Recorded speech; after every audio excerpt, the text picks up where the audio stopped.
it not enough just to have a long and happy life with me? For now. Welcome to the Graveyard Slot, where we talk about movies past their prime time. Here, we revisit old favorites with a fresh perspective to see if they deserve more credit or if they should stay buried. I'm Sohini. And I'm Sarah, and today we're talking about Twilight. Again. This is our anniversary episode. It's been a year since we started this podcast, so we will be returning to Twilight, aka our pilot, and, looking at it with a fresh perspective. That's the key word here. So, as a refresher, Twilight follows Bella Swan as she moves in with her dad and returns to the town of Forks, where she discovers the mystery of the Cullens and their youngest son, Edward. It was released, as we know, in 2008 and directed by Catherine Hardwicke, written by Melissa Rosenberg, who is well known in the world of TV for Dexter, Jessica Jones, and the rest of the Twilight Saga movies. I'm getting deja vu. As Sarah mentioned, the main purpose of this episode is to revisit the first movie that we ever discussed on this podcast. And aside from that, there's also a secondary reason, which is a bit of an ulterior motive on my part. Since Twilight was one of the first movies we ever discussed, I feel like I didn't do a good enough job of defending the movie that I basically grew up on and really enjoyed as a kid. So to do teenager me justice, I wanted another shot at defending this movie. Although I don't know how well I'm going to manage this time around. Because so that we would have a slightly different perspective and come at it from a fresh angle, we both decided to read the book before rewatching this movie. And for Sarah, it was the first time, and for me, it was revisiting the book after a long time. And having done that, hopefully we will both have some new thoughts on the movie, specifically as an adaptation of the novel. Yeah, it was an experience reading the book. That's a good way to describe it. I also had an experience. Actually, one of the reviews that does mention this as an adaptation is from TV Guide magazine, and it reads, "In terms of bringing the book to life, Twilight is a complete success. So much so that most of the film's flaws work within the context of the story." I don't know that I agree with this. I do understand the sentiment that I did see in a lot of reviews, which is that it's a pretty faithful adaptation, which I can't entirely disagree with, just in comparison to other adaptations. And it's not like they deviate that much from the book, but they actually just made very few mistakes, I think. But those mistakes were in very important parts of the story. And I'll just say it right off the bat, I guess, which is Bella and Edward's relationship. I think they get that so wrong in the movie. Mm-hmm. But all of the story beats are there, that's correct. All the main parts, I guess. And they only made one mistake. Unfortunately, that mistake is Bella and Edward's relationship. It's kind of important. Yeah. That's my take on it. I agree completely. When I read this review, I was very surprised. I didn't realize that you thought it was a bad adaptation. I guess the thing is that over the years, I've revisited the movies a lot more than I have the books. So in my mind, yes, it was a faithful adaptation in the way you described, that the major story beats are there. But going back to the books with a much different perspective, revisiting it at a much older age, I found that a lot of the nuances that were in the book weren't really translated into the movie. And I understand a lot of it has to do with saving time.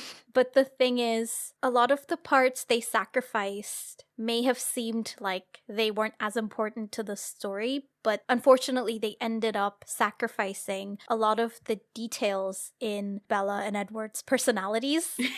I think that is to the detriment of the quality of the movie, basically. So when I'm looking at the movie as a standalone, it doesn't seem as bad, but with the book so fresh in my memory now, I can't help but feel like, actually, no, I don't think this adaptation is a complete success. That's a great point, that they sacrificed a lot of the, you would think, inconsequential moments, but they're actually the building blocks of the relationship present in this movie. And I think that's such a writing 101, But I wonder if Melissa Rosenberg is just so used to writing TV that she's not used to like condensing a long story into an hour and a half or whatever. Even though she's worked on movies before. But at least to me, it feels like a rookie move, both in writing, but especially in book to movie adaptations, which is a very hard thing to do. So I understand how this could happen. Mm-hmm. I guess I'm throwing Melissa Rosenberg under the bus. Fuck her.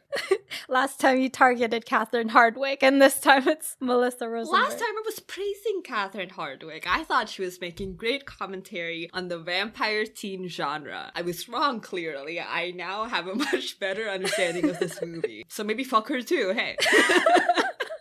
Anyway, is there any review that spoke to you? Yes, there is one that I wanted to mention, which is from USA Today, and it reads, Meyer is said to have been involved in the production of Twilight, but her novel was substantially more absorbing than the unintentionally funny and quickly forgettable film. This mostly echoes my sentiments on this movie now that I've just finished reading the book, especially the unintentionally funny part. Which negates the second half of this review, which is the quickly forgettable. But because I think this movie is so rich with these absurd moments that it does become very hard to forget. Yeah. Not sure if that's in an entirely positive way, but this is not to say that the book doesn't have any faults, because it sure does.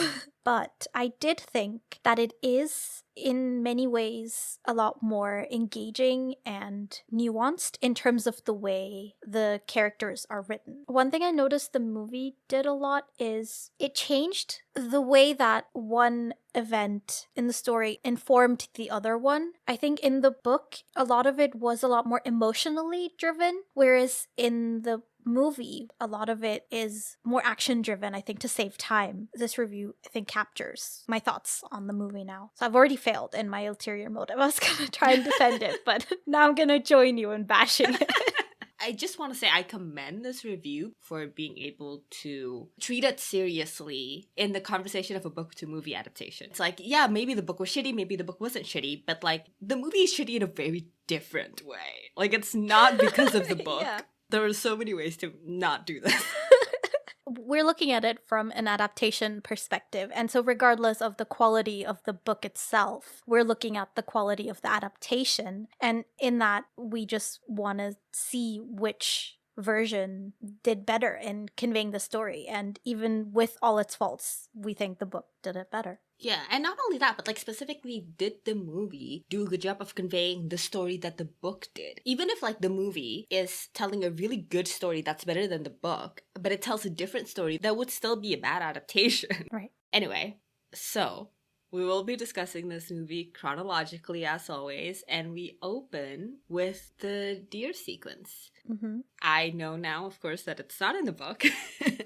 Yes, this exact scene is not in the books, but we do start off with a prologue in the book, which references Bella facing off with some kind of hunter. And I really liked the ambiguity in the prologue about who that hunter could be, because, you know, we all want to believe that it's true love and Edward could never hurt Bella, but the possibility that that could happen being highlighted before the story even begins is really interesting. Because it's almost like we are never allowed to forget the fact that he is a dangerous predator who could, you know, if he loses his self-control for even a second, he could very seriously harm Bella. But this is not really translated into the movie. Yeah, in this sequence, though, we do get that voiceover from Bella that says, dying in place of someone I love. And the framing device is that this is her voiceover from when she's on her way to die. I like that framing device, actually, and it gives us a reason as to why there's voiceover. Mm-hmm. Like you said, this framing is also present in the book, but I want to go back even earlier than the preface. Even further back, you're just gonna close the book and put it away. No, the epigraph, which reads, "But of the tree of knowledge of good and evil, thou shalt not eat of it. For in the day that thou eatest thereof, thou shalt surely die." Genesis 2:17. And I think this does a good job of framing Bella's discovery and journey as her downfall. The more she learns of the actual danger, the more she learns of vampires and all that, the more in danger she is. I mean, I don't subscribe to this, obviously, but this is an interesting take to look at the story from this lens. Like, because I guess that's true. Like, everybody else in this town also lives amongst the vampires and werewolves and whatever else. And yet, they're not in danger because they don't know. Again, a very dangerous take, but let's not apply it to real life. I think that's really interesting. No, yeah, you're right. The more Bella finds out about these things that she never believed could be real, the more she's drawn into that world, and it's almost inevitable that she'd be put in danger because of it. The introductory sequence is actually pretty close to the book, where she leaves her mom and stepdad and goes to live with her dad in Forks. And while last time we commended this movie for portraying a mother who had her own life and was not villainized for it, I will say in the book it's less so. She's not villainized for it, but the facts are that in the book she is kind of this irresponsible mother, and this situation for Bella especially is so severe, is so extreme, that she literally feels the need to banish herself so that her mom can do whatever the fuck she wants. So I thought that was interesting. I will say they portray a much more concrete relationship with the mom in the movie. In the book, she's barely in it. So I thought that was interesting, the choice to do that. In terms of the relationship with the mom, the way that it's depicted in the movie, I think part of it might just be because it's easier to translate into phone calls instead of emails.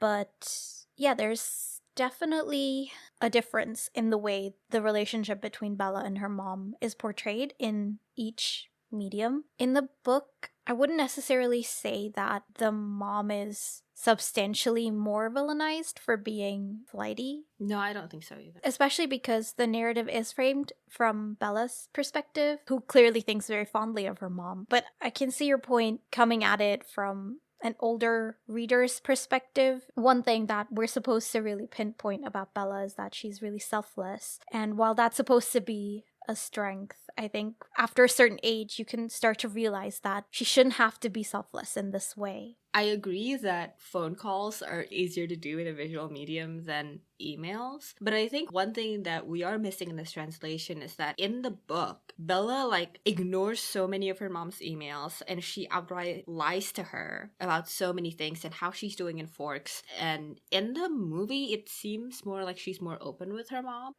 So Bella arrives in Forks. Yes. Nothing's really changed here from the previous viewing for me. I still think that this is a great depiction of the father-daughter relationship that has grown distant over time, and I especially love Charlie's performance in this scene. And yeah, it's pretty similar to the book as well. I think the new light that the book puts the scene in for me is the fact that Bella is so aware of where Charlie stands with her, and furthermore, even with her mother. Later, we learn not just that Charlie misses Bella and cares for her a lot, it's that he's also still hung up on her mother, and he's kind of stuck in this time in his life in the past where they were a family. And I think in the movie, I did get the sense that she understood, more so later on in the movie, but in the beginning, I wouldn't be able to say that she knew right off the bat that Charlie felt the way that he did. I can see that. And also, another aspect that maybe wasn't quite translated is that Bella sees herself as quite similar to Charlie, so there's an unspoken agreement oftentimes between them. You know, they have their dinners in silence and they don't interact too much, and they're both okay with it because they see themselves in each other. So it's less awkward and more comfortable. Yeah. In some parts, it is awkward. But that's the awkwardness between a teenager and her dad, and also a parental figure that you haven't seen in a while. But there is also a sense of kinship, which isn't quite translated into the movie version. Yeah, the awkwardness in the movie is solely from the distance between them, whereas in the book, it very much is just the way they are. They're both very quiet people. They actually understand each other quite well in the book, so you're absolutely right. Bella's home life is so much more of a thing in the book. The thing is, that's the entire book. All she does is cook and do homework. Yeah. We just watch her go to school, go from class to class to class to class, and then she goes home, and then she cooks dinner, and then she goes to school. I am losing my goddamn mind. If things get particularly exciting, it's when she's doing laundry. That's the highlight. Yeah. So it is incredible to me, maybe kudos to the movie, that they somehow did not depict this. But as much as it did get very repetitive and torturous for me, I did like it. Like, it felt homey and comfortable, and it felt like a real life. Yeah, and not a main character's life. In the movie, I think they completely lost the sense of comfort and coziness and the humdrum of Bella's life. And I would disagree with the sentiment that, like, oh, that would be boring. Like, you can't have that in a movie if it's not action-packed. And I'm like, no, if you're trying to make an action movie, maybe. No, you're right. And especially the humdrum part of it is what makes the appearance of the Cullens all the more interesting. The contrast between her regular life, which is interrupted by these mythical creatures. The contrast of those two things, the friction between the two, is what is interesting in the books. There's this part where she's describing Edward sitting in the little kitchen and how out of place he looks. That image could kind of stand for the whole of the story, the way that he's walked into this completely ordinary life and turned it upside down. So without the quiet, the extraordinary stuff doesn't really have the same effect. And the small town life thing as well, which is reflected in Bella's life. We can also see that in the other characters, because when Bella goes to school, everyone already knows who she is, and we understand that that's very much ingrained in the setting. But in the movie, because this, small town life aspect is missing, it feels like everyone knows her or notices her because she's, the main character. I have so much to say about that whole thing because I think they fucked it up so much. But here we actually meet Billy and Jacob super early on, whereas in the book, that's not really the case. What I found really interesting is that in the movie, Billy and Charlie like mess around with each other and they're more like schoolboy friends than anything. And it's not really like that in the book. Sorry, did you say schoolboy friends or did you say schoolboy friends? Would their ship name be Barley or Chili? Chili, because they would cook together. He can't even cook. So I guess they're both into fishing. They just can't cook anything. Yeah. Maybe all those fishing trips that Charlie takes, he's going on like fishing dates with Billy. It would be really, really cute. We got off track again. But yeah, I thought that was pretty interesting that they are so playful in the movie. And actually, that goes for everybody. And I think this is just an aspect of the movie that I really like. They do a really good job of building up the community around them. I mean, there are some failures that we'll talk about later with the school. But for the most part, the movie is pretty well made. There's always things happening around them. So like this introduction with Billy and Jacob, we get Charlie and Billy messing around and we understand that there's a pre-established relationship there and they're messing around in the background while Bella and Jacob are reconnecting. And I think they do a pretty good job of this throughout the whole movie. Like there's always things happening in their surroundings. It's a real established world and I really like that. Yeah, absolutely agreed. It's kind of strange to me that they did such a good job with characters that might be considered, in comparison, a little more underdeveloped in the books, whereas with the main characters who had a lot more personality in the books, they completely got rid of any personality. It's like they made the more serious characters more playful, and then the more playful characters serious and intense and too brooding and just, yeah. Yeah, you're totally right. Is it in the book that she and Jacob weren't friends as kids? Like, Jacob's too young. Yeah. Actually, I really liked their relationship in the book, like, a lot. I thought it was really fun. Yes, and there was so much involved in the building of that relationship that spoke to each of their characters. Whereas here, they settle into this familiarity all too quickly, and it doesn't tell us anything about these characters. Because the fact that in the book, Bella didn't remember Jacob all that well is a reflection of the unwillingness with which she spent her time in Forks as a kid, and also the way that she gets closer to him in the story is by basically kind of flirting with him, trying to get information out of him because she's humoring him because he clearly likes her. And that whole dynamic and what it says about each of these characters is completely missing from the movie. And I think that just makes their relationship more flat. Yeah. So we finally get to the school. Yeah, Bella's first day. I understand now that the nice car comment was a joke. A lot of revelations for both of us, but especially for you. Yes. So the way this is done in the movie is quite different from the books, because in the movie, Bella meets her classmates in really quick succession, one after the other. Whereas in the book, the story takes more time. She basically goes through the entire school day from class to class before she is acquainted with the people that she'll basically become friends with. I mean, I feel like I'm repeating myself, but because the book took more time with it, I just preferred that depiction. I agree with you. The main thing for me, the biggest failure for me is, like you said, their ability to convey the small town effect that is causing all of this hubbub around Bella. If they just did a good job with that, I don't think it would feel as much of a flaw. In the book, like you said, we understand that everybody knows her and her family. They know that she used to come every summer or whatever. They know about her mom. They obviously know her dad. And this is a line from the book. It reads, "I was expected, a topic of gossip no doubt. Daughter of the chief's flighty ex-wife, come home at last." Like, there's such a clear picture of what's happening here. And we understand why everybody knows her. And in the movie, they completely failed at this. And another thing, I am so upset by this, but the set of the school bugs me so much. In the book, we spend so much time there that it's such a big setting, and it's such a weird small town school where like all of the classes are in different small buildings. There's no like indoor hallway or anything. They have to like take off their coats every time they walk into a class and then hang it up and whatever. And this is new for Bella as well because she never went to school here. It was just this whole thing of like always being outside whenever they're not in class because there is no inside. I thought that was like such a big part of the book, and the fact that they failed to do this in the movie, I think is such a big miss. You're right. And like so many moments with Edward is like them outside. Like, I don't know what it is, but like the environment of Bella and Edward having their own moments and conversations outside in like nature almost is different than when you watch the movie and they're in this hallway under fluorescent lights. Yeah. The Strangeness of the School is such a big trait of the book and the story, I think. And again, emphasizes how small this town is. I think it was such a big miss for the movie to have a regular school, not only a regular school, a big school. That school is huge. What the fuck? Bella, where are you?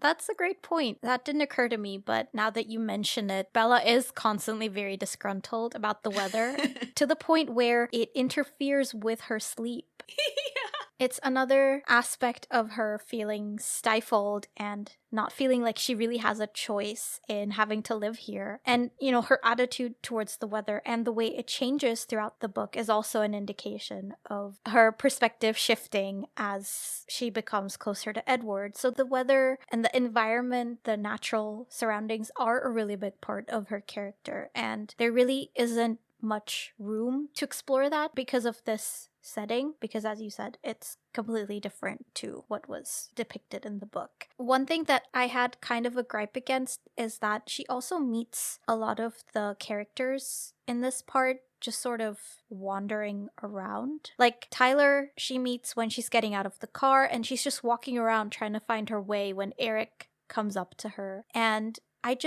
I liked it better in the book because each character was introduced within a more concrete setting, which again informed the character and their interactions and their attitude towards Bella, and a lot of that was just omitted in the movie. Yeah. Eric's introduction is so fucking clunky. Like, he just walks up to her. And I think the comment about, like, oh, you're gonna be front page news is supposed to convey the same thing as, like, she's the daughter of the chief of police and his flighty ex. But I don't think it succeeded. Not at all. I think it's very poorly written and poorly portrayed. Yeah. And Angela, too. The first thing she does is take a picture of Bella without her permission. It's like, maybe say hi first, have a conversation, ask her permission. Yeah. Mike's introduction, on the other hand, is a little bit more natural. She smacks him upside the head with a volleyball. We get something out of that because it builds on Bella's character that she's terribly clumsy. You know, his reaction also can tell us a little bit more about him, and that scene I don't mind as much. But the other character introductions could have been a lot better. While we're on the subject, I will say I absolutely hate in the book, they made her so clumsy. Like, I cannot express, she can't walk. They mention it every 2 sentences and she cannot do anything. It is a lot, I agree. But Actually, I also really love Jessica's introduction. Her character is established so well in the movie, not as opposed to the books or anything, just like immediately we know even her crush on Mike without it being in the dialogue. They're showing us, not telling us. They finally got something right. And we talked about this, but Anna Kendrick stands out so much in this movie. She does such an amazing job. I know people make jokes about it all the time, about the fact that Anna Kendrick is in Twilight, but she's amazing in this movie. Yeah, she really embodies the character really well. And because of that, a lot of the unspoken things become really clear to the viewer without them having to insert it into the dialogue. So it's clear that the good parts of this movie that we keep finding is a lot to do with the portrayal, because it's just in Jessica and Charlie. I mean, we have to give the actors their due credit. I think they do elevate what's given to them to give us characters that we're actually interested in, which is a lot more than we can say for many of the characters in this movie, unfortunately. Especially with Jessica, I think she was a really great translation of the character from the books. Yeah. So the Cullens show up during lunch and they are all in white, and I don't understand why. To emphasize their paleness. Wouldn't it be more like conspicuous if they have a drop of blood on it? Is this like Carlisle's way of keeping them on the straight and narrow? They're like, if you eat anyone, I'll know.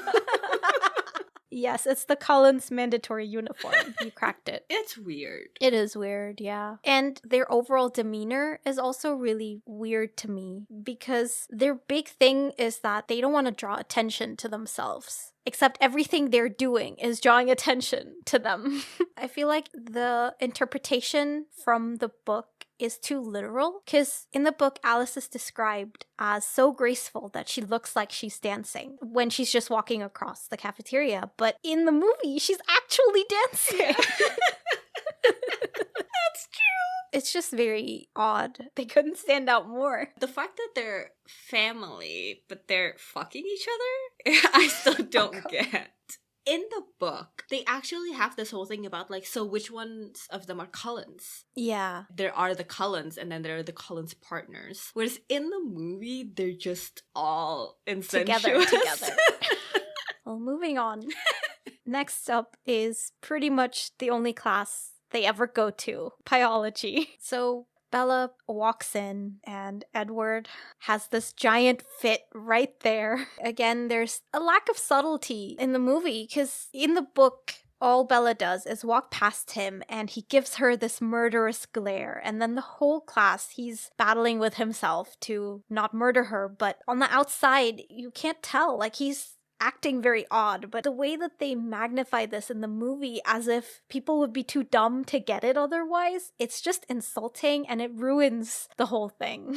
It's funny that you use the word magnify, because what I'd like to point out is the fact that in the movie, I have to say, they must be fucking with us, because in the movie, they literally put a giant fan behind Bella. And when I say a giant fan, like, they could have also just put like a regular fan. No, they put a giant fan the size of like her body, from the bottom of her torso to above her head, blowing her scent towards Edward, where he's like losing it. I will say, this goes for the entire movie, but especially this scene and scenes like this, reading the book does give so much context to the point where, like, the first time I watched this, I like was not fucking with you. I just did not understand what was happening. Like, it was bad, but it was also confusing. Like, I don't understand where anyone's coming from. They're doing a bad job of telling the story. Now that I've read the books, it's so much clearer, which goes to show like how much of a failure this adaptation is. Mm-hmm. But more importantly, now it's really funny because I know what it's supposed to be. Yeah. But yeah, to your point, in the book, the thing that makes Edward rude in this scene is that he ignores Bella. He doesn't say a word to her, and that's what offends her. Yes, that and the fact that he, looks like he wants to kill her. Well, yes, that too. But like, it's not that he's like covering his mouth or whatever. Yeah, exactly. When you watch the movie for the first time and you were confused, that is kind of how it should be, because Bella is also confused. She doesn't understand the situation. She doesn't understand Edward's animosity, except the animosity they depict in the movie. It's like, it's because she smells really terrible or something. The Yeah. whole over-the-top covering of the nose is so weird. In the movie, it's that he's acting weird weird. In the book, it said he's acting rude. Yeah, yeah. Like, what we want to know is why he's acting rude. Why does he already hate her when he doesn't even know her? Yeah. Whereas in the movie, it's just, what is he doing is the question. Yeah. He's staring at her the whole time in class. It's so awful. If I were Bella, I would have just left. I would have faked like appendicitis and just bolted. Yeah, this scene is ridiculous. I feel like they got too carried away trying to convey that he's a vampire, trying to foreshadow the whole vampire thing, because they also, that I think we already mentioned before, is that they keep showing the villain vampires throughout the movie, which doesn't happen in the book. And I think stuff like this that they do, it doesn't add anything to the movie and in fact takes away from it. And I think it's a result of them being too preoccupied trying to foreshadow the vampire thing. Yeah. Oh, I will say it starts here in the lab, probably because this is our first real introduction to Edward, but I don't like his portrayal. I've heard he's a good actor, but he did not do a good job in this movie. Yeah, I agree. I'm confused about some of the choices both he and Kristen Stewart made. I think his choices are more egregious than Kristen Stewart's stuff. Because as we go through the movie, I'm starting to wonder how much of this is the writing and the direction and how much of it is the acting. Because like this scene, for example, in the lab, I don't know if the scene is weird because of the writing, as in like he was told to do that, or because he did such a bad job of portraying this emotion. Before this rewatch, I would say it was the former, but after watching the whole movie and seeing the other choices that he made, where like I can't clearly see what the direction was and that he took it too far, I have my doubts. Either way, the scene sucks. Let's move on. So the next thing we get is Bella having dinner with her dad at the diner. This is a new aspect compared to the book where Bella is the one cooking homemade meals. This is one of the few changes that I don't mind in the movie because I do think it serves a good purpose. It just builds a slightly different relationship between the two of them than we get in the books, because as we already talked about, there's a little bit more of a familiar environment between the two of them where they agree that they don't feel the need to have conversation. Whereas in the diner scene here, it very much feels more out of their control, like the awkwardness is palpable and they don't really know how to break out of it. I think both of them work well in their given contexts. It's just different, but not necessarily bad. Yeah, I don't mind the change with the diner either. It does the job of conveying where Charlie is at again. But yeah, I think one thing that we do lose here is, again, that whole thread about Bella always taking care of her parents. Obviously, Charlie is a much more responsible parent than her mother, but even with him, she feels this responsibility to take care of him. Maybe it's almost like a force of habit. Yeah, this comes from how she grew up. It's not that just like she helps out at home. She runs all of their domestic needs and everything. And this is telling of the relationship she had with her mother than it is what it is now with Charlie. But yeah, we do lose that side of her character. That we do. So we've got our first glimpse of the antagonists attacking somebody. And we see a bit more of how Charlie takes care of Bella. It's a particularly icy day, so he goes out and has the tires on her truck replaced. And this is kind of similar to something that happens in the book, but I do have to say I also much prefer the way that it's done in the book, because a lot of what we've had so far is Charlie's unspoken care for Bella, and a lot of the things that she's learned about him and how much he loves her has been through other people, so he never really talks about it himself. And the tires are no exception, because Bella and Charlie don't even interact in the books. It's only when she's driven to school and realized how easy it was in the ice, and she goes outside and she sees the tires, that she realized he's done this for her without saying anything. I think the impact of that is tenfold compared to in the movie when Charlie just tells her that he's done it. And there's no reaction on Bella's part. She's just kind of like, cool, thanks. I adore it in the book. It was a big moment for me in the books. I didn't realize that it was for you as well. And now that I know that, it probably was for everybody. Yes, because of the tires that she's standing there contemplating how much her dad loves her, and that's when she gets in the accident. It's like a huge part of the story. This is what I meant when I said the reasons for things change in the movie, because there's a very specific reason in the book why she's standing by her truck looking at the tires when the accident happens, whereas in the movie it just happens for no reason. Yeah, I adore this moment in the books. It was so touching, and the fact that like Charlie never mentions it, and there's like this implication that Charlie did it like in the middle of the night or like super early in the morning. He put so much effort into doing this. Like it wasn't like a small errand, you know? Yeah. But yeah, like you said, a lot of it is unspoken, and there's even this whole thing about when he first bought her the truck. She thanks him and he says, "Well, now you're welcome," he mumbled, embarrassed by my thanks. And I think that says so much about Charlie. And it happens like multiple times. The way Bella puts it is that he's embarrassed, but this whole sentiment I think is really missing from the movie. In the book, their love is so apparent in their actions, whereas in the movie, it's more that they're like awkward and they're trying to like navigate this phase where they're reconnecting. Yeah. I was also fine with the differences in their relationship in the movie. It just felt more out of character for him to just upfront tell her. It just diminished the impact of the gesture because it felt so flippant on both their parts. Yeah. Especially Bella. There was no gravity behind the moment. There wasn't even any space afforded for Bella to express any kind of emotion the way that she does in the book. Like, she's truly touched by this gesture in the book. It's a much bigger moment. Yeah, I think it's also funny to me that they recognized that this was important enough to include in the movie, but they didn't put any effort into making it an important moment. It was like barely acknowledged. That sucks. It's like genuinely one of my favorite moments in the book. It's so good. Yeah. In the book, this is right before the accident and almost like what causes Bella to be in this predicament. But something you said really pinged my radar in that she is contemplating her father and his care for her the moment before she's supposed to die. And I think that speaks volumes. It's brought up later, like what would she be giving up if she either leaves Forks or if she dies or if she gets turned into a vampire? Like what is it that she cares about in her mortal life? And Charlie's always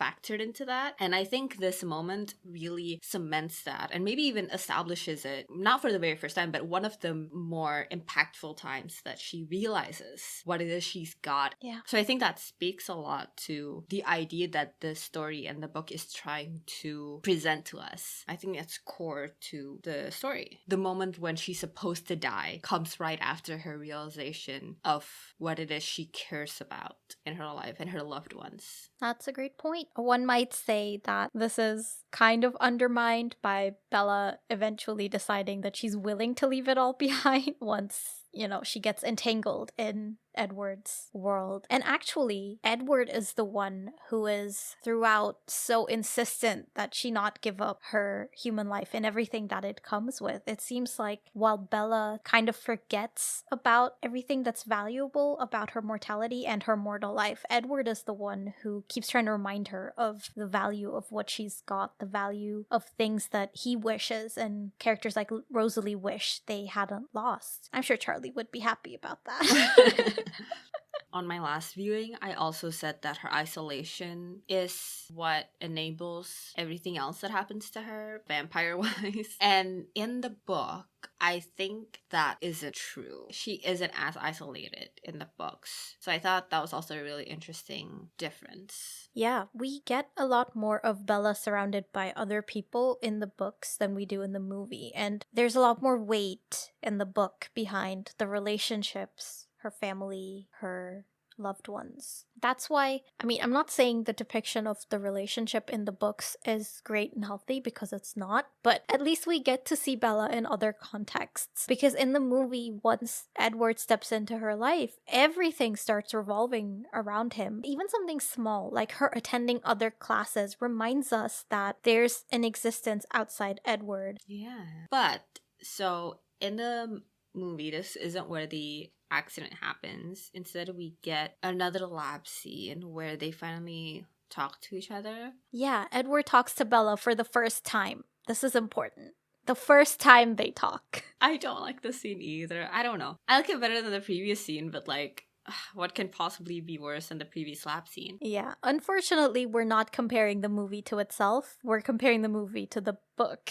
Nothing can be worse than the first biology scene. But unfortunately, I can't particularly defend this scene either because, like a lot of the movie, it's missing the complexities of each of the characters' situations. Because on Edward's part, there's this layer of frustration because he's not able to read Bella's mind. And that's what fuels his curiosity. And I mean, I understand we're not supposed to know about the whole mind reading thing yet. But like, neither does Bella in the book, and they still managed to make it work. The way that his insistence and curiosity is depicted in the book does work a lot better, especially because him being able to read minds was hinted at before then as well. Like when Jessica and Bella were talking in the cafeteria, Bella is almost suspicious that Edward can hear because he's reacting to what Jessica is saying. So stuff like that really gives us a hint as to what's going on. That's completely missing from the movie. And on Bella's part, there's also more aspects of her personality that we learn when she's interacting with Edward. Like I said before, she's supposed to be painted as a really selfless person, and I think her decision to move to Forks has a lot of complexities. Like, obviously she's torn about it. It's not like she made this decision because she wanted to. So there's a lot of layers there in the way she sees the whole situation, which is completely lost in the movie. It's all so surface level. We barely learn anything about them, and doesn't compare to the book, in my opinion. Yeah, I agree. Actually, one thing that I genuinely love in the book is Edward asks her favorite color, and she says brown, which is such a bad answer. She's like, yeah, everything here is green. Everything's covered in green. Where's the brown? And like, it says so much about her character and what she's used to and her history and like her perspective. And that's how she is like the entire book. She's so set in her ways. And in the movie, she's more like a blank slate. And in the book, she's not like the strongest character I've read or whatever. But she's a character. In the movie, I can't say as much. That's a great way to put it. She is a blank slate. It's like her life started when she moved to Forks. There's nothing before then. So they have this initial conversation, and then right off the bat, Edward says, I'm just trying to figure you out. And like, now I know from the book that this is supposed to tell us about his mind reading thing. But in the movie, it happens after their first interaction. It's just a bizarre line to say to anybody at any point. It's still the cheesy, bad line, but it's a line that would make more sense after a lot of flirting and back and forth and whatever. But here it's like coming out of nowhere, and like, it makes him sound so pretentious and like faux mysterious, and I hate the way they portray this relationship. And I think this is where we can maybe get into what they're like in the book. In the book, it's so funny and so fun.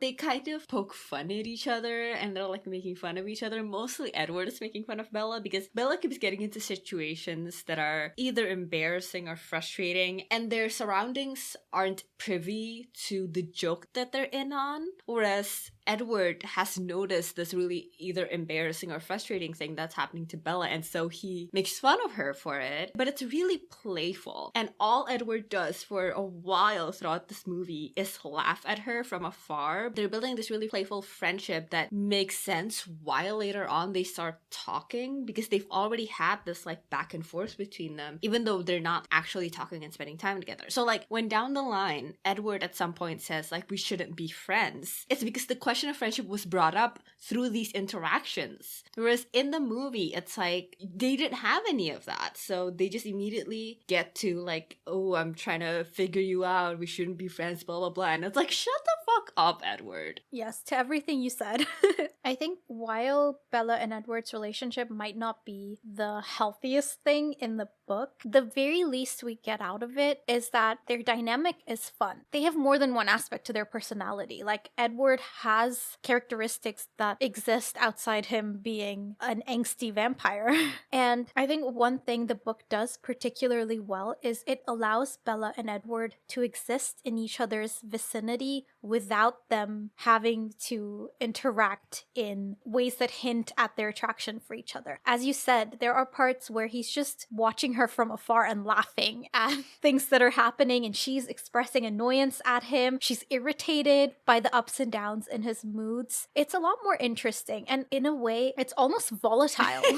The fact that they can go from being super lighthearted to serious in a second, and then another second later, they're laughing at each other again. It's like super unstable, but at least it's fun. In the movie, it's so one note. It's too much of the brooding aspect and not enough of anything else. It's flat. I think a big part here is Edward. In the book, he's more snarky than he is broody. So is Bella. Bella is also more witty and more sarcastic and more acerbic than she is depicted in the movie. In the movie, she doesn't do anything. It's so frustrating. Yeah, but like the thing with the book is that Bella is super snarky because she's being presented by this very annoying, snarky Edward. To bring it back to the current scene, lines like this, quote unquote, I'm just trying to figure you out. The way this kind of line is present in the book is when they've had this unspoken acknowledgement that he is a supernatural creature. Like, for a long time in the book, Bella knows that he is a supernatural creature. Edward knows Bella knows. The main question of the story is, what is Edward?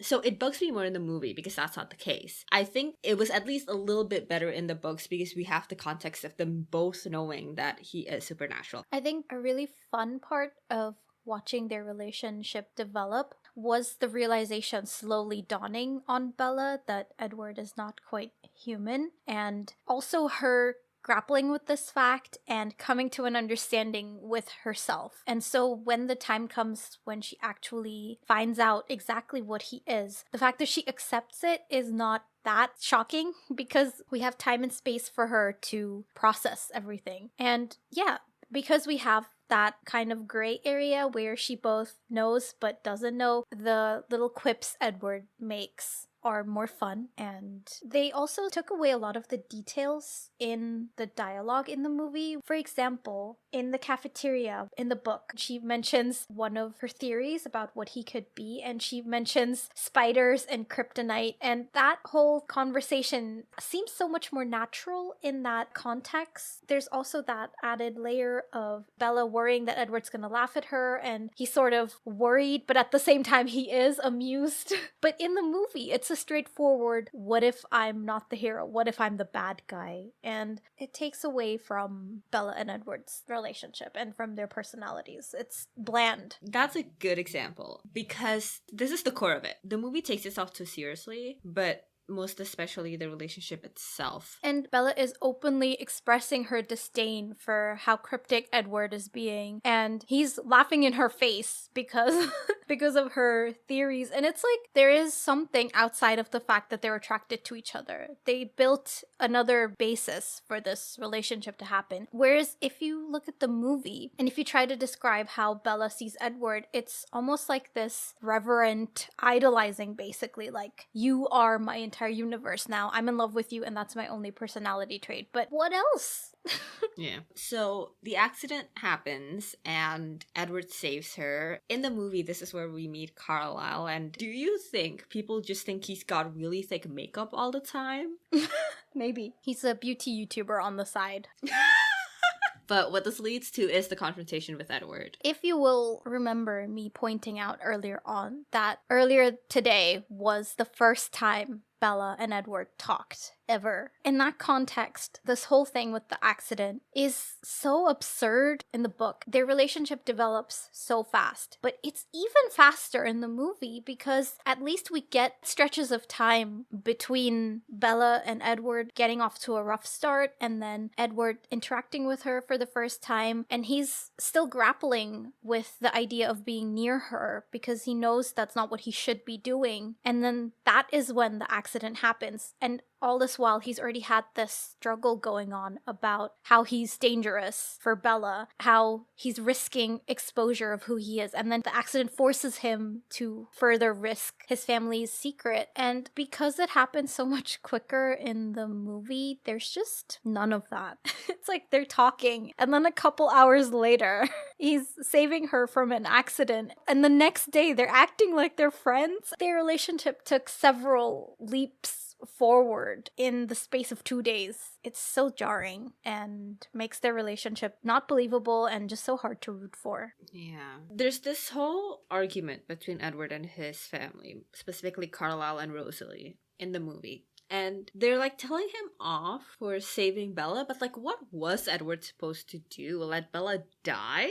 Whoever was in Bella's place, was none of the vampires gonna help? Because we get a shot of them on the sidelines, like after Edward saves her, as a, like, oh no, what has Edward done? Revealed his powers. But like, so now I'm presented with the question of how do they contend with this? Having the ability to stop tragedies happening around them, but having to hide their secret. I think that would have been an interesting thread, and one that I can't ignore once this is pointed out. Like, what duty do vampires have given their abilities? Do they have to grapple with the choice between helping and keeping their secrecy? Because to them, it's not like they're going out of their way. It's so easy for them, right? Like, to Edward, this was nothing to save Bella from this crash. So, like, do they see shit like that all the time and let it happen? Yeah. I think so. I guess what they prioritize over everything is maintaining their secret. And so if helping someone in that way means risking exposure, then I guess they're not going to intervene. And I mean, you're right in that it's a very interesting thread that they could have explored. And I think to some extent they do in the book. That's what I was thinking too. Because we get a whole background on Carlisle and how he's basically making up for being what he is by dedicating his life to serving humans in the medical field. I was thinking more about how Carlisle chose to turn people when they're at the brink of death and there's no other options. That was more, I think, for selfish reasons. Because if that were the case and he's going around saving everybody, there would be a lot more of them. No, this is what I'm saying. This is the thing that he did. Edward got sick. He could not get better, and Carlisle thought, I'll turn him. It'll, 1, save him from death, 2, gain me a friend. But so, like, how does Carlisle contend with the idea that he becomes judge and jury of who can live longer and who shouldn't? Like, okay, I'll save you, but only if I like you. You know what I'm saying? Yeah. So there's that thread as well. I think you're giving it much more thought than they gave it themselves.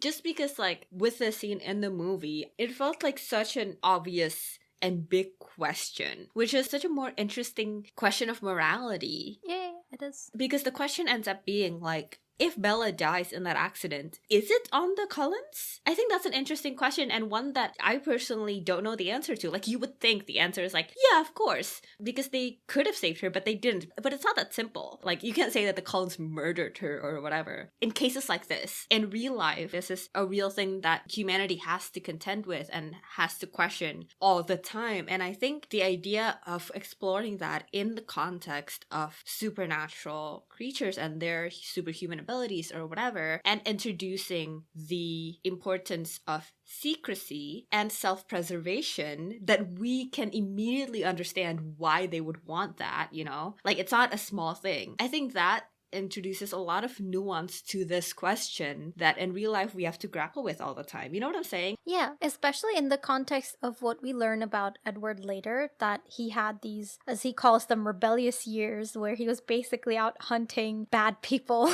and, as you said, being judge and jury about who gets to live. Yeah. You're right, this could have been a very interesting exploration, but yeah, I don't think the series goes that in-depth about the questions of morality that are raised by vampirism and having supernatural abilities. Well, I mean, even with the idea that the Cullens are good people, we're already presented by the idea that we live in a world where vampires are quote-unquote evil, and yet the ones we know are the Cullens, who are quote-unquote good. And Carlisle especially comes from a family who are basically vampire hunters, and then Carlisle gets turned into a vampire, and he hates himself so so much that he devotes himself into basically purifying himself. And that already raises a million questions about morality and good and evil. Yeah, and Edward also, a big thing that becomes like a recurring argument between him and Bella is that he believes he doesn't have a soul.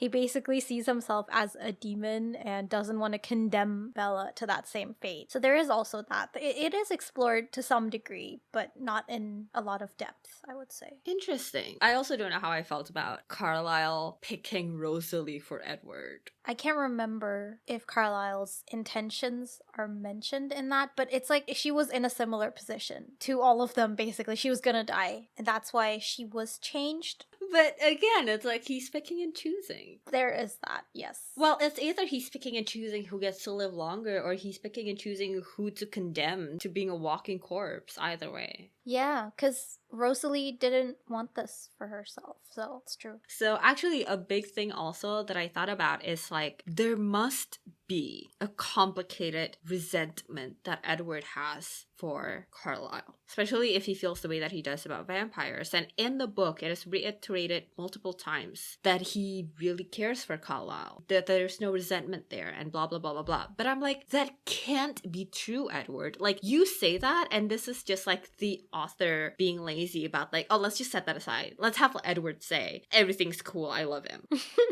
But everything else is telling us that that's not true. Like, the way he feels about what he is, what Carlisle did to him, the way that the transformation itself happens, like everything else is telling us this really interesting, complicated relationship between Carlisle and Edward that I would have loved to see, but that's just taken completely out of the equation. And that would have been so interesting because then we get to see the contrast of Edward and Carlisle's relationship with Bella and Charlie's relationship. Yeah. You're right. That would have been a great parallel. And we also get this whole part about Edward trying to go out and try vampirism on his own and then going back to Carlisle. So, like, there was a moment in his life when he no longer wanted to follow Carlisle's footsteps and, like, tried to strike out on his own.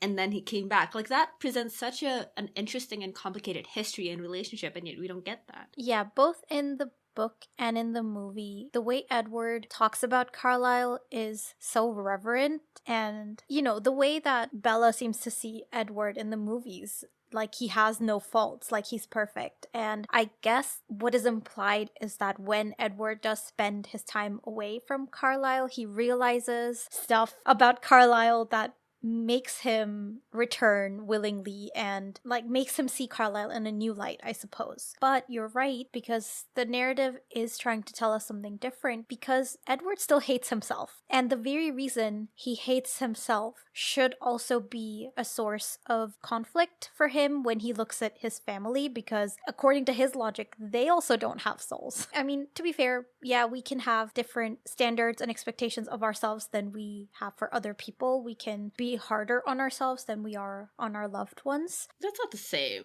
Yeah, it's not the same, because it's like, it's the very core of your being. It's not like a vice or like a personality trait. Yeah, especially since he hates himself still. It doesn't really make sense that he's okay with being who he is because of Carlisle, and I agree. That would have been interesting.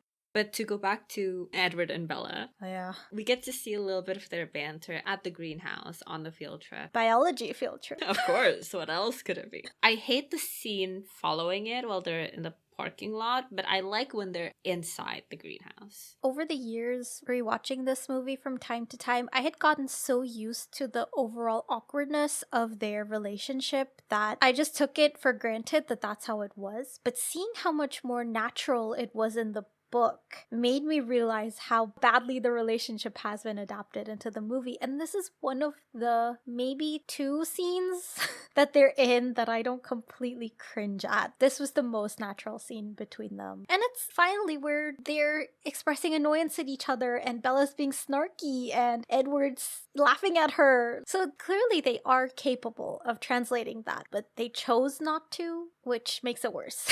Yeah. I remember reading this one review. It's from a source called At the Movies, and it said, I think this film is definitely a victim of its own expectations. And for my interpretation, it's correct, because I don't know what it was trying to do, honestly. Like, it just, it was trying to be something that it thought the book was, but it wasn't really. And so, because of what it expected the story to be, it completely mistranslated. It completely misunderstood what the book was trying to do, or at least what the characters were. Yeah, but yes, the field trip is quite nice. The scene afterwards is not. I hate it so much. I hate it with a passion. The one line actually that stuck out to me this time is the fact that she's upset at Edward for acting like he regrets saving her. And here's the thing. In the book, that's what it is. There's this really, really long stretch of time where Edward is being very rude to her. And that's how she came to this conclusion of thinking that he regrets saving her and wished that he had just let her die. But in the movie, there's not this long stretch of time when he's being rude. So they're just like, there's this weird thing going on so far, and then suddenly she's like, you regret saving me. You wish I'm dead. And Edward is like, what? So yeah, I really don't like the scene. It makes no sense. Everything makes no sense. This is also the part where Edward's like, we shouldn't be friends. And I'm like, when were you friends, Edward? Tell me when. Point me to the timestamp. Take my hand.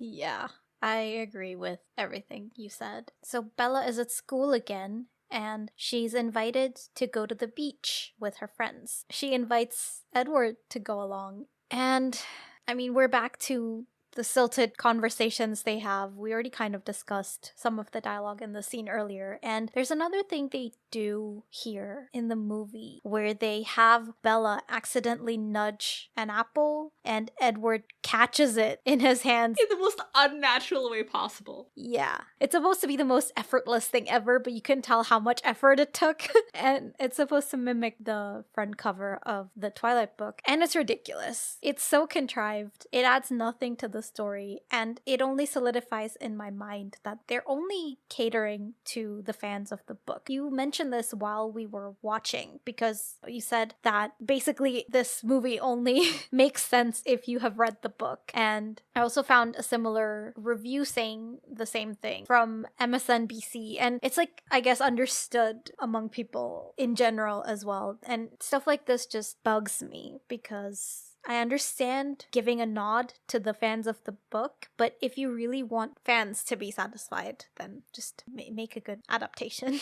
Stuff like this shouldn't come at the expense of the movie, the quality of it. And this is not a huge thing, but it was annoying and distracting and weird. Yeah. So they go to the push. Edward doesn't come. Yes, I do like that what he tells her as an excuse is blatantly a lie. Because he's like, it's a bit crowded. And then snap to basically an empty beach. Oh, that's hilarious. That's so funny. What if this movie was made by like two people with very different visions? Like one of them is like, I mustn't, but I wanna. And the other is like, giant fan behind Bella. Cover your nose. Yeah. Can you call her Spider Monkey in the next tape? I meant take. But this is where we see Jacob again. This is on the Quileute Reservation. And we learn that the Cullens don't go there. And I really, really, really hate that they changed this because in the book, I love seeing this side of Bella because she's doing her own thing and then she sees something that she wants. She wants information and she tricks, like outright tricks Jacob by flirting with him. She's anticipating the kinds of things he wants to hear and feeding them to him. It's very sneaky. Yes. And I love the side of her because it's like so strategic too. She starts by making herself look more similar to him than they are to his friend who's older so that he would confide in her. And it's so like there's no gray areas here, you know? Like she knows what she's doing. She's conning him. It's so blatant and it's so fun.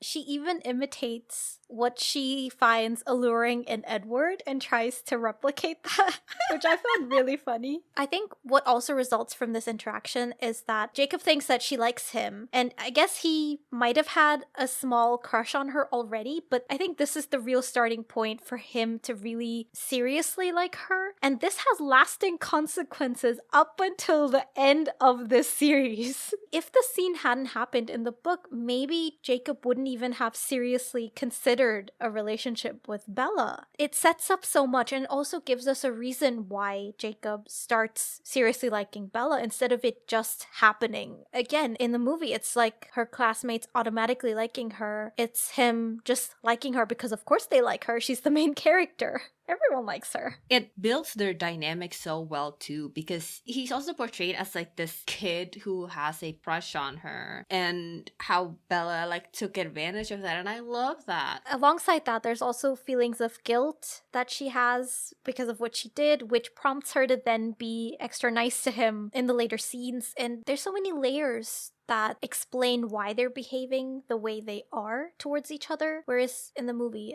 there's no justification or motivations or anything. It's just, it is the way it is. Yeah. So while the villains are running all over town killing people, Bella is having the time of her life dress shopping. Not really. She tags along with her friends who are shopping for the school dance. She separates from them to go to a bookshop, and she is walking around in the darkness when she realizes she's being followed by these creepy guys. And luckily, before things get out of hand, Edward just pops up out of nowhere in his car. First of all, in the book, this scene stretches out for so long. But the second thing is that in the book, Edward basically like just swings by and then she pops into his car and then they drive away super fast. Yeah. In the movie, he fully gets out of the car and like just looks at them and the guys scatter. And I was like, what is happening right They now? got the biology treatment. Anyway. They end up getting dinner. Yeah. So after this meal, there's the research scene. Oh my god.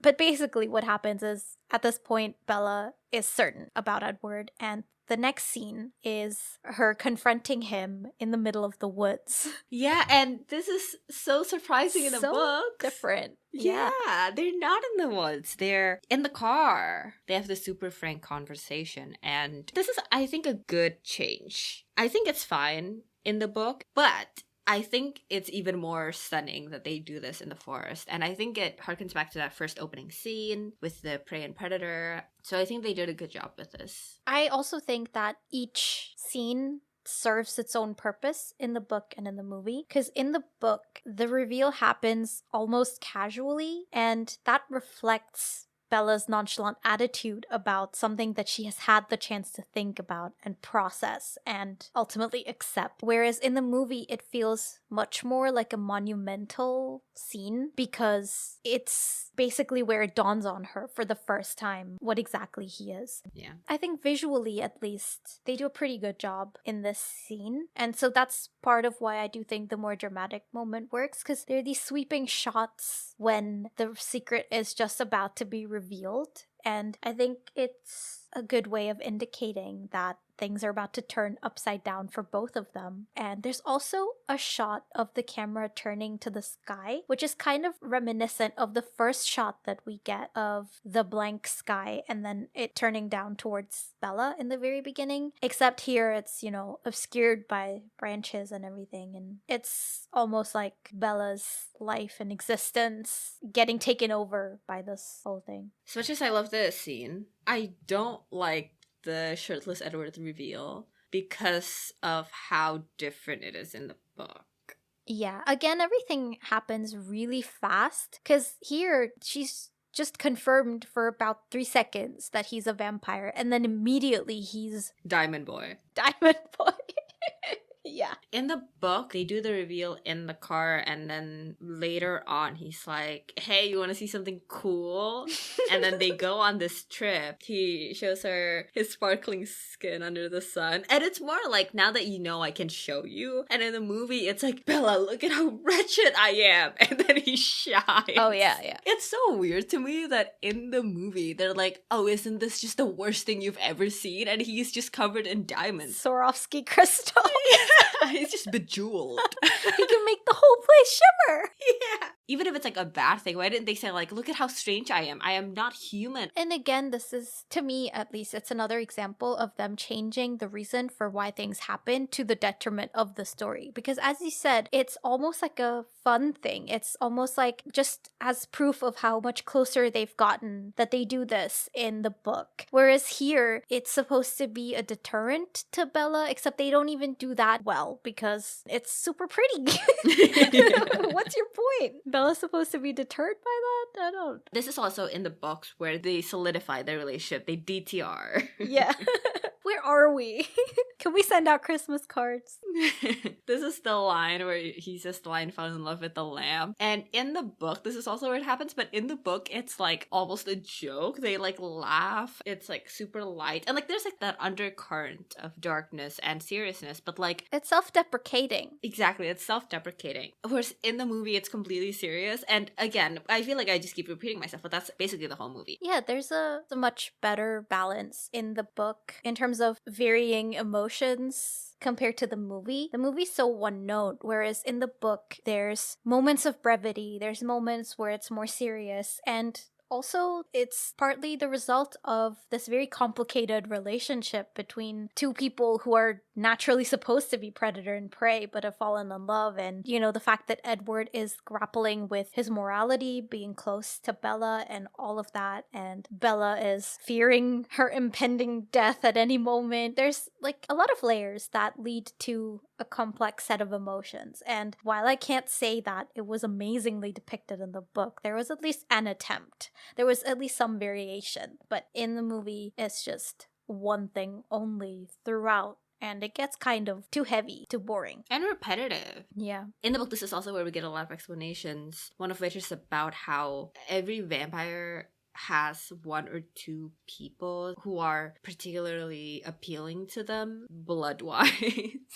And it differs for like every vampire. And this helped me understand the whole thing with Edward and Bella because it's like a once-in-a-lifetime opportunity. It makes me understand why he's like, I can't stay away from you better. The idea that historically a vampire will always end up killing them. Like, it's not just that he wants to kill her because he's a vampire. He is worried about Bella's inevitable death specifically. Yeah, and in this conversation, we also learn more about his family, that this has previously happened to Rosalie as well. And again, details like this don't make it into the movie. And so what happens is that this analogy that he has about Bella being like this very specific kind of drug to him gets condensed into one throwaway line, which without the context comes off as more cringy than it might be in the context. For sure. Same with the lion and the lamb line as well. It's cherry-picked out of the context and then portrayed in a completely different way that takes away all of the emotional heft that there might be and just leaves us with something that turns into more funny than it is impactful. But in the books, this is where they kiss, and in the movie, they don't. They stare at each other really hard, though. So soon after this, Bella goes to meet the Cullens, right? Before they do, though, there's this whole montage of Bella questioning Edward about his background. I really hate this scene. I think I wasn't a huge fan of it before, and especially now, having revisited the book, and especially after reading the Carlisle chapter, where there's this whole section of the book dedicated to us learning more about Carlisle's background, and by extension, Edward's background. There's so much space dedicated in the books to learning more about these characters, and not just them, but the lore of vampires, because it's expanded upon in the later books as well. And it's such a pity that it's reduced to a short interrogation basically in the movie, because it takes away any weight that those moments have. And I think I also said this in the first episode, but it makes Bella come across as so insensitive to Edward's situation, because one of Edward's main things is that he's grappling with the fact that he's a monster in his own eyes. Like, he hates himself, but one thing that he's trying to do to redeem himself is be as good as he can be within the constraints presented to him. And this is at least conveyed with a little bit more detail and nuance in the book. But again, in the movie, it becomes a throwaway line where he's like, I don't want to be a monster, and that's it. And it's never built upon. And this is supposed to be the foundation also of his view on Bella being a vampire. And so when he's really opposed to Bella turning, that's the connection we're supposed to make, that he's against this whole thing, against the being that he is. So later on, there's basically no foundation for this conflict between them in the movie. Yeah. I also think that they squander the setting. Yeah. Because in the book, it's this like library or this office or whatever of Carlisle's where they have all this historical artifacts or like pictures or whatever, and Edward is telling her this history in this room that is so significant to it, whereas here they're like staring out over the cliff or whatever, and it's like, what? It would have added so much depth to the Cullens and their history. We do actually meet them properly when Bella goes to their home, and I would just like to say, I think people love the Cullen house, right? I feel like I've seen this around. But having read the book, the house in the movie is so modern and like covered in glass and everything, and it's like, isn't that bad for vampires? But also, in the book, it's supposed to be like a classic old vampire manor, not like the most traditional, but from the outside it's supposed to look that way, and then the back wall is covered in glass. So like, this is a vampire story. They're already going whole hog on the horror thing, right? So why would you throw away this chance to have a vampire manor? Is that not the biggest set piece you would want to make in a vampire movie? And it's like a basic use of symbolism as well. At first, you're confronted with this intimidating looking mansion, and then once you go in, it's actually different to what you imagined. It's open and it's light and not dingy and dark and horrible as you might have expected. I think the parallel there is fairly obvious, and while that might have been on the nose, it's right there. They like to be on the nose, so... The one time they were supposed to show zero subtlety.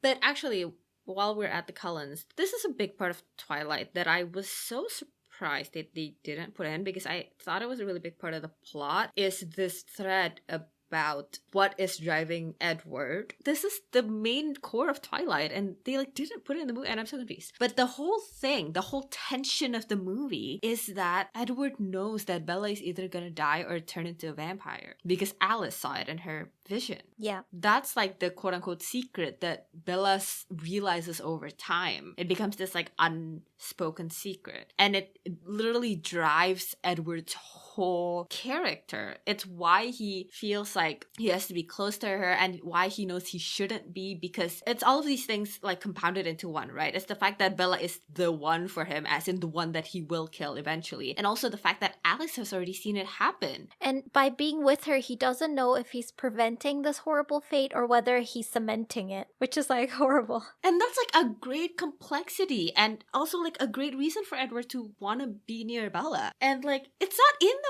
movie. There was one hint where Bella asks about Alice's power, and he's like, well, her visions can change. And that's the only hint at it. It's clear that it plays a part, except it doesn't come to fruition, and like, it is literally the core of Twilight. The book happens because Alice has this vision. Yeah, this is what I mean when I say the movie is missing the emotional punch and the complexities of the book, because it's like they took the surface level things. They even understood parts that were important but didn't realize the degree to which they were important. Like, they just kind of planted them into the movie. They just cobbled together the parts that they thought were significant enough. And it's all surface level. It's all the motivations and the emotions and the contradictions and the conflicts raging in Edward and in Bella. None of it is there in the movie. It's all about the appearance of it. It's all about how it looks on the outside, but none of the inside. Man, it's really not a good adaptation.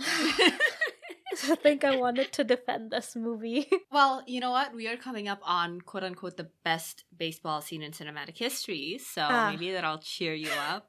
You're right. Oh, since we are at this iconic scene, I should mention the soundtrack at this point because that is maybe the best part of this movie, since we've decided now that it's bad. maybe, yeah, tragically. Nothing to say about it, just to mention that it is pretty iconic and for good reason. The soundtrack is pretty sound.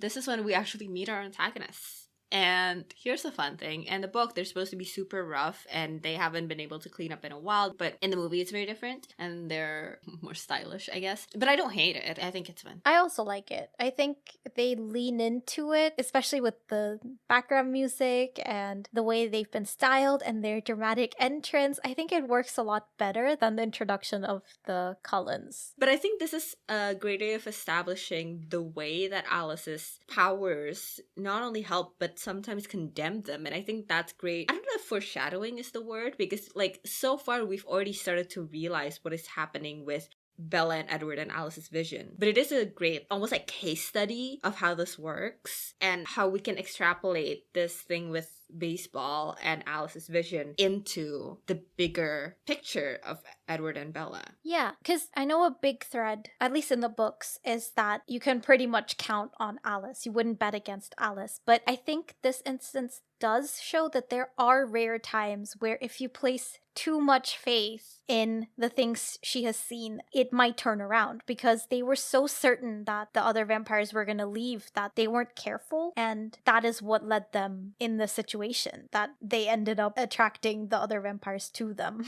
Yeah. So this is where we see the villains clearly for the first time, but unlike in the book, we have been seeing glimpses of them in the movie, which I really dislike. This is my biggest gripe against this movie, is that we keep breaking away from Bella for these scenes. And I think it's completely unnecessary, because I'm guessing the reason they did this is so we would have this sense of an ominous presence haunting the town and something sinister is happening in the distance. But we could have had that without these separate scenes, because when the first attack happens, the next thing is Charlie telling Bella that a security guard was attacked by an animal. And the second time, it's one of Charlie's acquaintances who is attacked, and Bella actually sees basically the body found by the police. And so each time, without having to see those attacks, we see the aftermath already, which serves enough as foreshadowing. And as Bella learns more about the vampires, it begins to dawn on her that something else entirely is going on. And so we have that realization too. And I don't think that would take away necessarily from the impact we feel upon seeing the vampires now. In fact, I think it would be more impactful if we saw them for the first time here. That's a great point. You've changed my mind. I'm with you.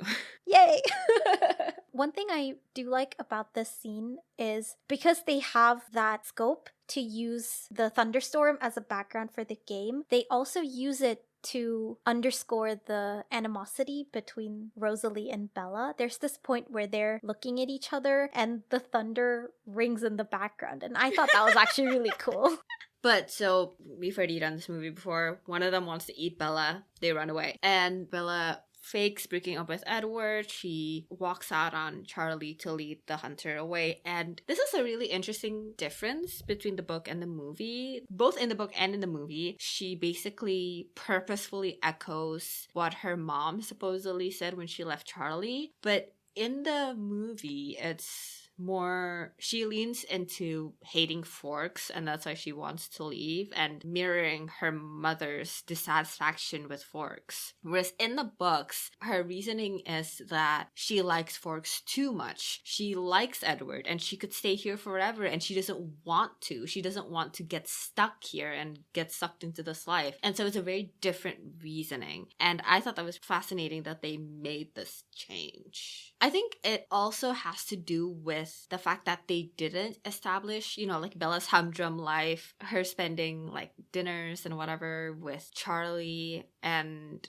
so that's the reason for the change. Yeah, that's kind of what I was thinking, because I thought the change might have been because they don't really establish Bella's mother's background of leaving the small town, escaping the small town, I guess. And so that feeling of not wanting to get stuck like her mom almost did wouldn't maybe make as much sense in the movie. And Bella's humdrum life is a part of it, because her life is domestic in a similar way to what her mom's would have been, cooking and cleaning and doing laundry, apart from the time when she's at school. So the shift there from liking forks too much to the extent that it scares her that this is what her life will be for the rest of eternity, shifting that to her hating forks maybe makes more sense in the context of the movie and the lack of this character development. I think the reason why it works and doesn't really anger me is also it has the same effect. Like, it implies the same thing, that Charlie will never be good enough and this life will never be good enough either way. One line that I caught this time was when Charlie says, we can spend more time together, we can do things. And she's like, what would we do together? Eat at the diner, steak and cobbler. And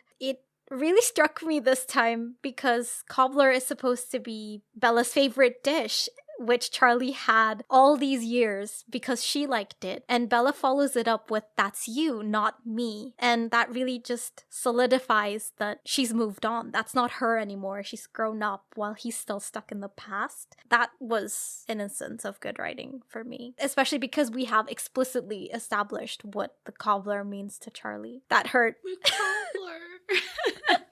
I saw it as more of a recontextualization of the time that they've spent together. So Charlie has thought all this time that they've slowly grown closer and all this time they're spending together is meaningful, and then suddenly Bella throws it back in his face and it's not what he thought it was, and that's just heartbreaking. Yeah.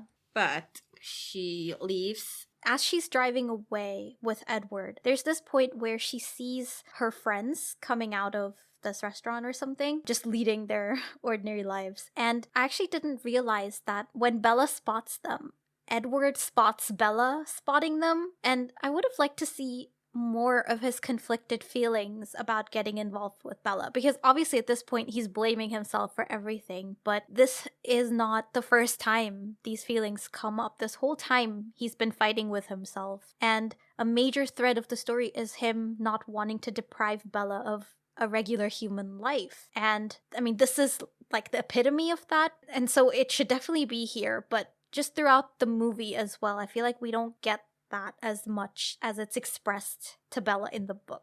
Yeah, I agree. But this leads into Bella getting tricked into meeting James on her own in this ballet studio. And this is a much more elaborate plan in the book. Like, it goes on for a while. It lasts days. Mm-hmm. When she goes to meet James, first of all, I love the setting. They do such a good job of making James the scariest motherfucker on the planet. Yeah. But one giant thing that I thought was like core to the story and the plot and the mystery and everything is the connection that James has to Alice. This is the whole reason that he's here, and it's not in the movie. Alice was his prey, but then she got quote-unquote saved by somebody, by a different vampire who turned her, and as revenge, James killed that vampire who saved her. So there's this whole backstory. Like, he wants to hurt Bella to kind of get revenge, right? To the Cullens. I think even without this motivation, the same thing would have happened because he's established as a tracker. Once he decides on his prey, he doesn't let it go. Right, yes. But the thing is, Bella wanted to give up her life to end this whole thing, right? But what she discovers here is that James won't stop at just killing her. He's making a snuff film to show to Edward and to torture him. And so her sacrifice will no longer mean anything. It won't end James's hunt because the end goal is no longer killing Bella. Right. It's like an exchange. I get you, but they get her. The one victim who escaped me. And it's like she's an exchange for the victim that escaped. So that's like a core part of the main plot, and it's just not in the movie at all. Yeah, you're right. But I agree with you that the ballet studio is an excellent venue to play all this out. It's very dramatic, and there's also this shot where we see multiple reflections of James against Bella, and it's like a symbol of how much more powerful he is than her. Also, the glass shattering and everything just makes it even more painful to watch. Yeah. James does bite her, but luckily Edward arrives in time. Actually, one thing I think that unfortunately doesn't work here because of the medium is the fact that once she kind of gets lost in this delirium after getting bitten, it's this like kind of more foggy chapter because we're in Bella's point of view. So we don't really see actually like Edward and Carlisle and everybody. It's like just glimpses. And in the movie, it's more explicit. I like it better in the book where we don't really know what's happening. And I think they could have done it in the movie. Yeah, I agree. I think one option they had was to really focus on, like, the one thing on the surface that sets apart the Cullens and other vampires is their eyes. And so with Bella being on the verge of a transition, I wish we had seen her eyes. That sounds really weird, but like, it's very important. And we're also seeing these flashes of her memory as she's turning. And what I did like was that we get some of the same scenes as before, but slightly different. Like, we see a flash of the meadow scene where she was lying next to Edward, but this time it's snowing, and it's almost like she's imagining something that she thinks she'll never get to experience because she's dying. And so we're already seeing the things that she's seeing inside, but to see that transformation already starting on the outside would have been interesting too, instead of all the action stuff that we do see in the background. Yeah, it's also like not well done. I still don't like the whole Edward and Carlisle scene. Yeah, if Edward and Carlisle are going to be the focus of that scene, they should have done better because they were just sitting there. It was very anticlimactic, actually. Yeah, but she recovers in a hospital. And I will say, a detail in the book that I found comforting is that the mom does take issue with this whole thing. Basically, Bella has to fake this lightness about their relationship to appease her mother. Mm-hmm. This scene, I think, also makes much more sense in the book. It's less, you can never leave me obsession, and more like, I've just gone through a traumatic event, don't leave me alone in the hospital. Yeah. Even when they like extrapolate that into their actual lives, it's more like Edward is talking about leaving, and that's why Bella's like, you can't do that, we're friends and we have a relationship. Yeah, I can't remember the exact phrasing in the books, but I do remember it being a lot more low-key. I mean, yeah, she is wanting to stay with him long term, but when she's saying that she wants to be with him, it's just that she wants to be with him. Like, it's at face value, kind of. But like in the movie, it's like she'll die if Edward leaves. And it came across as too intense, too much, especially considering how fast things have gone in the movie. Yeah. Another thing that I was surprised by is that the book also ends with prom, and I'm like, really? It's the quintessential human experience, apparently. Fine, whatever. There's this scene where they have a talk at the prom outside, and I guess in the movie this is the scene in the gazebo. Actually, this is in the book where we get a second mention of Twilight as a concept. So earlier it had been introduced, but Edward talks about how Twilight is the best time for vampires. It's the time of day when they have more freedom than they've had in the daylight.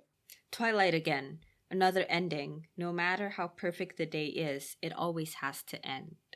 It's the safest time of day for us, the easiest time, but also the saddest in a way. The end of another day, the return of the night. Darkness is so predictable, don't you think? It's symbolic of a lot of things. He's talking about being human, because no matter how good a life it's been, it's inevitably going to come to an end. And when he's talking about it being the safest time of the day, it's also like, no matter what happens, humans are still going through that cycle of life and death around them. So there's almost a comfort in the fact that 100 years from now, these people aren't going to be around. And it's at the same time that it's a comfort that if something does go horribly wrong, they'll still be safe. It's also sad because if they start to care for someone, their time is limited, because in 100 years' time, it's going to be a completely different set of people around them. So I guess I read it as kind of portraying the bittersweet side of being immortal in a land of humans. That's a great read. I love that. But this isn't present in the movie at all. They never discuss the concept of Twilight. And like, what is it? Is it too on the nose? You guys had a giant fan behind Bella. And an apple in the hands. I don't get it. Why do they over and over again refuse to adapt the most basic parts of this book. Yeah, I agree with you completely. One thing I will say though is I still do like the ending scene, cliched as it might be with the prom and everything, because I do like the juxtaposition of them having these complex discussions while prom is going on in the background. Also, I think despite them omitting these really interesting discussions, I still do think this is one of the stronger scenes in the movie, because I think they truly managed to capture the complex emotions and highlight the difference in perspective between Edward and Bella, especially due to their age, which is we haven't really talked about, but unfortunately it's a thing. And both in the movie and in the book, at the end, I really like that when Bella is really insistent on being turned, Edward, instead of biting her neck, just places a kiss there, because I think it's a sweet gesture and it's a way, I think, of conveying that he truly believes that is the act of true love, is to protect her from this fate that he didn't have a hand in for himself. And even though on Bella's side, her perspective is like, if you truly love me, you'll want to be with me until the very end of time. I think we can see that in Edward's eyes, he is the one who is carrying out the act of true love, which is not changing her, even if that means that one day she's gonna die and leave him. Yeah, that's great. So that's been our anniversary episode. Yeah. Taking a fresh look at Twilight from a new perspective. We've managed to unearth one extra absurd conclusion through our rewatch. I guess Carlisle puts his kids in this uniform of all white so that he can tell when they break the rules and eat somebody, because there'll be bloodstains and it'll be very obvious. He's like, if I have to wear white all day, so do you. So, have your opinions changed, and would you recommend this movie? Yeah, my opinions have changed. I think this is it. You're breaking up with Twilight. I came into this with the intention of giving it one more try to point out the strengths of this movie, and I failed. I think through this discussion, comparing it to the book, I've come to realize that not only is it not a good adaptation, but not that I didn't know this before, but it's become increasingly clear that it's not a good movie either. The main reason being that it lacks all the complexities and emotional nuance that the book even manages to have, given all of its own flaws. So, no, I wouldn't recommend this movie unless you are a huge fan of the Twilight books. And even then, it's not a good adaptation. So no, the answer is no. What about you? Yeah, I don't like it either. But here's the thing. I wouldn't recommend this to the general audience, but I think if you are a fan of Twilight, or no, not even a fan, but like if you've read the book, I think you should watch the movie as like a parody of Twilight. Because I'm genuinely being so serious when I tell you that after reading the book, I had a lot of fun watching the movie. I thought it was really funny. I'm glad. I'm glad it worked out that way. The first time after you watched it, you were like, that was so painful. You didn't want to go through it again. So I was worried for you this time around. The thing is, like, it's a bad movie, right? So there's nothing to get out of it if you haven't read the books. But if you have read the books, there's something to get out of it, which is fun. But I think none of that will be present if you haven't read the books. So I think only people who have read the books should watch this. Not for a good adaptation, for fun. Remember, I said for fun. I recommend pairing this with some apples. Makes sense. What about red vines? They kept popping up throughout the movie, and I was so sure they had been sponsored. Yeah. Oh, cobbler, if you can stand the heartbreak. Honestly, I think you should eat some fish. Ooh, fish is more faithful to the books. In honor of Charlie. Oh, there's tons of food mentioned in the book. The whole thing is like a recipe book, because she even mentions the ingredients and the process, so you can cook along with Bella and then enjoy your meal. Yeah. It's a whole culinary experience. So, thanks for listening to us for a whole year, I guess, if you made it this far. Or if you're somehow a new listener, maybe check out our other episodes. We've got a whole year's worth of them. Including another one on Twilight. Yes. With a much more confused me. So, enjoy that. And a much more in denial me. But starting with the next episode, we are back on our regular schedule. But we do have something special planned for the next 2 episodes, which is a special feature on H2O, Just Add Water. It's our first time on this podcast watching a TV show, so that'll be something new. So we hope you'll join us for that. If you have any suggestions for movies we should discuss on the podcast, send them in at graveyard_slot on Twitter and Instagram, or email us at thegraveyardslot@gmail.com. If you enjoyed this episode, please rate and review. Thank you for listening, and we'll see you on the next episode of The Graveyard Slot.